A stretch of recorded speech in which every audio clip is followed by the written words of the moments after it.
Assalamualaikum warahmatullahi wabarakatuh. Perkenalkan, nama saya Alif Andika Putra, NIM 1931041108 dari kelas PJKRC. Di sini saya akan menjelaskan materi mengenai prinsip dan alat evaluasi. Proses pembelajaran yang mengaplikasikan berbagai model-model pembelajaran yang bertujuan untuk meningkatkan minat, motivasi, aktivitas, dan hasil belajar. Hasil belajar siswa dapat diketahui meningkat atau rendah setelah dilaksanakan sebuah evaluasi. Proses evaluasi meliputi pengukuran dan penilaian. Pengukuran bersifat kuantitatif, sedangkan penilaian bersifat kualitatif. Proses evaluasi bukan sekedar mengukur sejauh mana tujuan tercapai, tetapi digunakan untuk membuat keputusan. Pengukuran dalam bidang pendidikan erat kaitannya dengan tes. Hal ini dikarenakan salah satu cara yang sering dipakai untuk mengukur hasil yang telah dicapai adalah dengan menggunakan tes. Selanjutnya yaitu prinsip evaluasi. Ada satu prinsip umum yang penting dalam kegiatan evaluasi, yaitu adanya triangulasi atau hubungan erat tiga komponen, yaitu tujuan pembelajaran, kegiatan pembelajaran atau KBM, dan yang terakhir yaitu evaluasi. Triangulasi tersebut dapat digambarkan dalam bagian sebagai berikut. Yang pertama, yang satu, hubungan antara tujuan dan KBM. Yang kedua, hubungan antara tujuan dan evaluasi. Yang ketiga, hubungan antara KBM dan evaluasi. Selanjutnya yaitu penjelasan dari triangulasi adalah sebagai berikut. Yang pertama, hubungan antara tujuan dengan KBM. Kegiatan belajar mengajar yang dirancang dalam bentuk rencana mengajar disusun oleh guru dengan mengacu pada tujuan yang hendak dicapai. Dengan demikian, anak panah yang menunjukkan hubungan antar keduanya mengarah pada tujuan, dengan makna bahwa KBM mengacu pada tujuan tetapi juga mengarah ke tujuan KBM. Menunjukkan langkah dari tujuan dilanjutkan pemikirannya ke KBM. Yang kedua yaitu hubungan antara tujuan dengan evaluasi.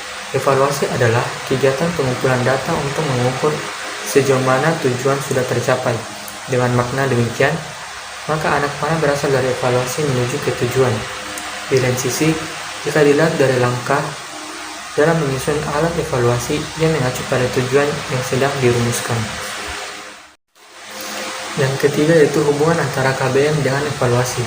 Evaluasi harus mengacu dan disesuaikan dengan KBM yang dilaksanakan. Sebagai misal, jika kegiatan belajar mengajar dilakukan oleh guru dengan menitikberatkan pada keterampilan, evaluasinya juga harus mengukur tingkat keterampilan siswa, bukannya aspek pengetahuan. Kecenderungan yang terdapat dalam praktek sekarang ini adalah bahwa evaluasi hasil belajar hanya dilakukan dengan tes tertulis, menekankan aspek pengetahuan saja. Hal-hal yang berkaitan dengan aspek lain kurang mendapatkan perhatian dari evaluasi. Untuk memperoleh hasil evaluasi yang lebih baik, maka kegiatan evaluasi harus bertitik dari prinsip-prinsip umum sebagai berikut. Nomor 1 yaitu kontinuitas. Evaluasi tidak boleh dilakukan secara insidental karena pembelajaran itu sendiri adalah suatu proses yang kontinu. Oleh sebab itu, evaluasi pun harus dilakukan secara kontinu pula. Yang kedua yaitu komprehensif. Dalam melakukan evaluasi terhadap suatu objek, guru harus mengambil seluruh objek itu sebagai bahan evaluasi. Yang ketiga, adil dan objektif. Dalam melaksanakan evaluasi, guru harus berlaku adil dan tanpa dedikasi kepada semua peserta didik. Guru juga hendaknya bertindak secara objektif, apa adanya sesuai dengan kemampuan peserta didik. Yang keempat yaitu kooperatif. Dalam kegiatan evaluasi, hendaknya guru bekerja sama dengan semua pihak, seperti orang tua, peserta didik, sesama guru, kepala sekolah, termasuk dengan peserta didik itu sendiri. Yang terakhir yaitu praktis. Praktis mengandung arti mudah digunakan baik oleh guru itu sendiri yang menyusun alat evaluasi maupun orang lain yang akan menggunakan alat tersebut. Menurut Sudijono tahun 2001, evaluasi hasil belajar dikatakan terlaksana dengan baik apabila dalam pelaksanaannya senantiasa berpegang pada tiga prinsip dasar, yaitu yang pertama, prinsip keseluruhan. Prinsip keseluruhan dikenal dengan istilah Prinsip komprehensif. Prinsip komprehensif dikatakan terlaksana dengan baik apabila evaluasi tersebut dilaksanakan secara bulat, utuh, atau menyeluruh. Evaluasi hasil belajar harus dapat mencakup berbagai aspek dan dapat menggambarkan perkembangan atau perubahan tingkah laku yang terjadi pada diri peserta didik sebagai makhluk hidup. Yang kedua yaitu prinsip kesinambungan. Prinsip kesinambungan dikenal dengan istilah prinsip kontinuitas. Prinsip kontinuitas dimaksud bahwa hasil belajar yang baik adalah evaluasi hasil belajar yang dilaksanakan secara teratur dan sambung menyambung dari waktu ke waktu. Yang ketiga yaitu prinsip objektivitas. Prinsip objektivitas mengandung makna bahwa evaluasi hasil belajar dapat dinyatakan sebagai evaluasi yang baik apabila dapat terlepas dari faktor-faktor yang bersifat subjektif. Selanjutnya yaitu alat evaluasi. Alat adalah sesuatu yang dapat digunakan untuk mempermudah seseorang dalam melaksanakan tugas atau mencapai tujuan secara lebih efektif dan efisien. Kata alat biasa disebut juga dengan istilah instrumen. Alat evaluasi juga dikenal dengan instrumen evaluasi. Dan pengertian tersebut, maka alat evaluasi dikatakan baik apabila mampu mengevaluasi sesuatu yang dievaluasi dengan hasil seperti keadaan yang dievaluasi. Secara garis besar, ragam alat evaluasi terdiri atas dua macam bentuk yaitu bentuk objektif dan bentuk subjektif. Dalam kegiatan evaluasi, fungsi alat juga untuk memperoleh hasil yang lebih baik sesuai dengan kenyataan yang dievaluasi. Ada dua teknik evaluasi yaitu teknik non-tes dan teknik tes. Yang pertama teknik non-tes yaitu skala bertingkat. Skala menggambarkan suatu nilai yang berbentuk angka terhadap sesuatu hasil pertimbangan. Seperti Oppenheim mengatakan, rating give a numerical value to some kind of judgment. Maka suatu skala selalu disajikan dalam bentuk angka. Selanjutnya yaitu kuesioner. Kuesioner juga sering dikenal sebagai angket. Pada dasarnya, kuesioner adalah sebuah daftar pertanyaan yang harus diisi oleh orang yang diukur, responden. Dengan kuesioner ini, orang dapat diketahui tentang keadaan atau data diri, pengalaman, pengetahuan, sikap atau pendapatnya, dan lain-lain. Selanjutnya itu teknik tes.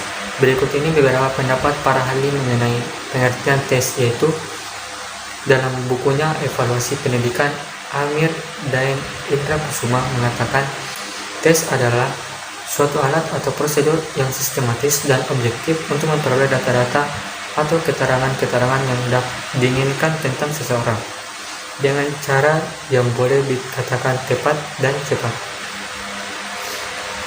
Sedangkan dalam buku Teknik-Teknik Evaluasi, Muhtar Bukhari mengatakan tes ialah suatu percobaan yang diadakan untuk mengetahui ada atau tidaknya hasil-hasil pelajaran tertentu pada seorang murid atau kelompok murid.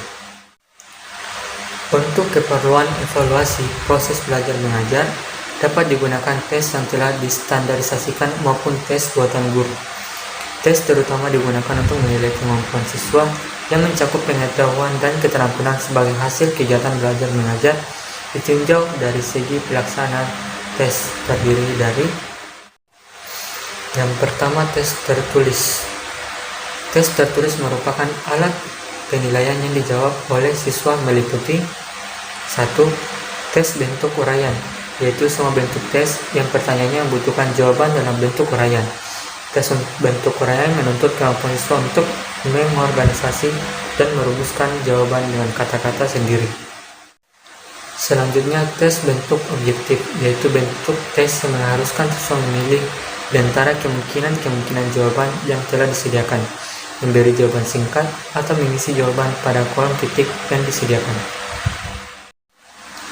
Berikutnya yaitu tes lisan. Tes lisan merupakan alat penilaian yang pelaksananya dilakukan dengan mengadakan tanya jawab secara langsung untuk mengetahui kemampuan berupa proses berpikir siswa dalam membacakan suatu masalah, mempertanggungjawabkan pendapat, menggunakan penggunaan bahasa, dan penguasaan materi pembelajaran. Tes lisan dapat dilaksanakan dengan suatu pengujian menilai satu anak didik. Satu penguji menilai sekelompok anak didik, kelompok penguji menilai satu anak didik, dan kelompok penguji menilai sekelompok anak didik.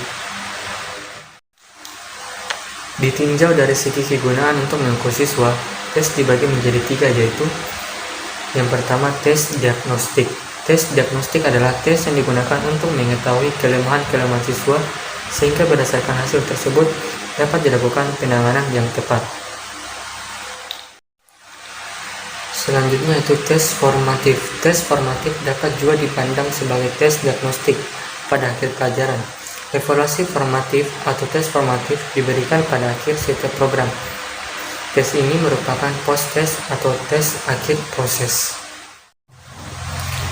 Evaluasi formatif mempunyai manfaat baik bagi siswa, guru maupun program itu sendiri. Di sini saya akan menjelaskan apa saja manfaatnya bagi siswa, manfaat bagi guru, dan manfaat bagi program. Yang pertama, manfaat bagi program yaitu digunakan untuk mengetahui apakah siswa sudah menguasai materi program secara menyeluruh. Selanjutnya merupakan penguatan enforcement bagi siswa. Ada juga usaha perbaikan dan sebagai diagnosis. Selanjutnya manfaat bagi guru, yaitu mengetahui sampai sejauh mana materi yang diajarkan sudah dapat diterima oleh siswa, mengetahui bagian-bagian mana dari materi pelajaran yang belum dikuasai siswa, dan dapat merapalkan sukses dan tidaknya seluruh program yang akan diberikan. Selanjutnya manfaat bagi program. Apakah program yang telah diberikan merupakan program yang tepat dalam arti sesuai dengan kecakapan anak? Apakah program tersebut membutuhkan pengetahuan prasyarat yang belum diperhitungkan? Apakah diperlukan alat, sarana, dan prasarana untuk mempertinggi hasil yang akan dicapai? Apakah metode, pendekatan, dan alat evaluasi yang digunakan sudah tepat? Selanjutnya yaitu tes sumatif. Evaluasi sumatif atau tes sumatif dilaksanakan secara berakhirnya pemberian sekelompok atau sebuah program yang lebih besar. Dalam pengalaman di sekolah, tes formatif dapat disamakan dengan ulangan harian, sedangkan tes sumatif ini dapat disamakan dengan ulangan umum yang biasanya dilaksanakan pada tiap akhir semester. Selanjutnya yaitu tes formatif dan tes sumatif dalam praktik. Dalam pelaksanaannya di sekolah, tes formatif ini merupakan ulangan harian, sedangkan tes sumatif biasa kita kenal sebagai ulangan umum yang dilakukan pada akhir semester.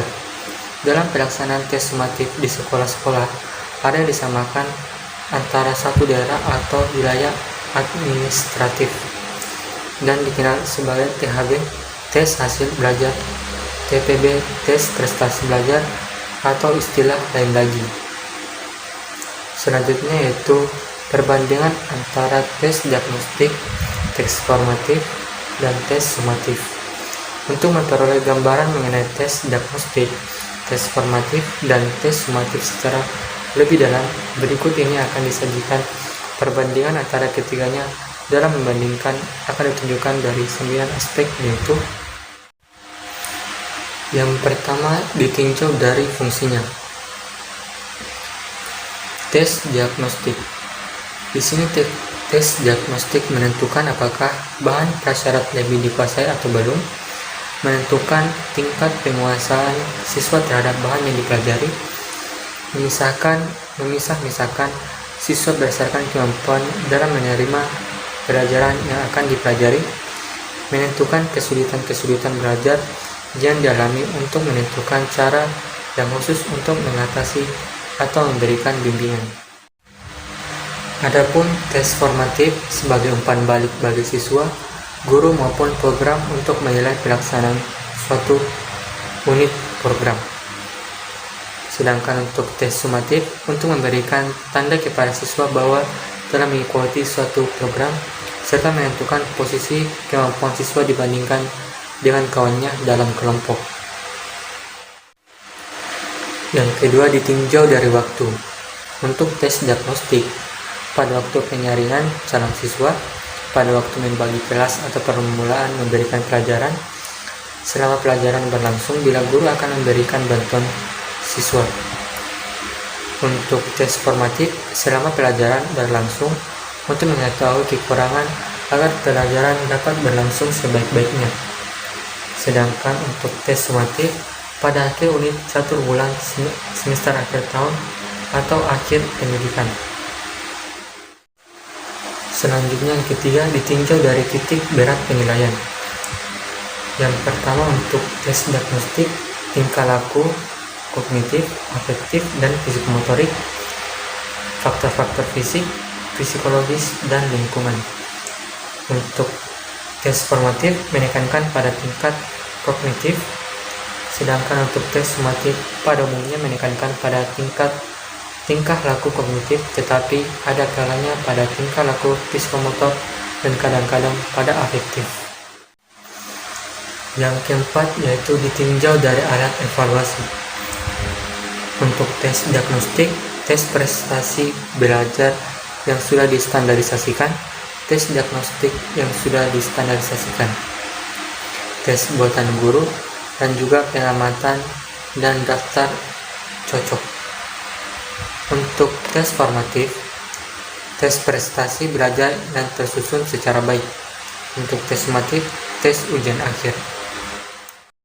Yang kelima ditinjau dari cara memilih tujuan yang dievaluasi. Untuk tes diagnostik, memilih tiap-tiap keterampilan prasyarat, memilih tujuan setiap program pelajaran secara berimbang, memilih yang berhubungan dengan tingkah laku fisik, mental, dan perasaan. Untuk tes formatif, mengukur semua tujuan instruksional khusus. Untuk tes sumatif, mengukur tujuan instruksional umum. Yang keenam ditinjau dari tingkat kesulitan tes. Tes diagnostik. Untuk tes diagnostik, mengukur keterampilan dasar dan soal tes yang mudah dan tingkat kesulitannya indeks kesukaran 0,65 atau lebih. Selanjutnya untuk tes formatif belum dapat ditentukan. Untuk tes sumatif, rata-rata yang punya tingkat kesulitan indeks kesukaran antara 0,35 sampai 0,70, ditambah beberapa soal yang sangat mudah dan beberapa lagi yang sangat sukar. Selanjutnya yang ketujuh ditinjau dari scoring, cara menyekor. Untuk tes diagnostik menggunakan standar mutlak dan standar relatif. Untuk tes formatif menggunakan standar mutlak, dan untuk tes sumatif kebanyakan menggunakan standar relatif, tetapi dapat pula dipakai standar mutlak. Yang kedelapan yaitu ditinjau dari tingkat pencapaian. Untuk tes diagnostik yang sifatnya memonitor kemajuan, tingkat pencapaian yang diperoleh siswa merupakan informasi tentang keberhasilannya. Sedangkan untuk tes formatif digunakan untuk mengetahui apakah siswa sudah mencapai tujuan instruksional umum yang diuraikan menjadi tujuan instruksional khusus. Dan untuk tes sumatif sesuai dengan fungsinya, tes sumatif yaitu memberikan tanda kepada siswa bahwa mereka telah mengikuti suatu program dan untuk menentukan posisi kemampuan siswa dibandingkan dengan kawan dalam kelompoknya. Maka tidak diperlukan suatu tuntutan harus beberapa tingkat penguasaan yang dicapai. Kemudian yang terakhir yang kesembilan ditinjau dari cara pencatatan hasil. Untuk tes diagnostik dicatat dan dilaporkan dalam bentuk profil. Untuk tes formatif prestasi tiap siswa dilaporkan dalam bentuk catatan berhasil atau gagal menguasai suatu tugas. Sedangkan untuk tes sumatif keseluruhan skor atau sebagian skor dari tujuan-tujuan yang dicapai. Itulah tadi yang bisa saya jelaskan mengenai prinsip dari alat evaluasi. Lebih dan kurangnya mohon dimaafkan. Wabillahi taufiq wal hidayah. Wassalamualaikum warahmatullahi wabarakatuh.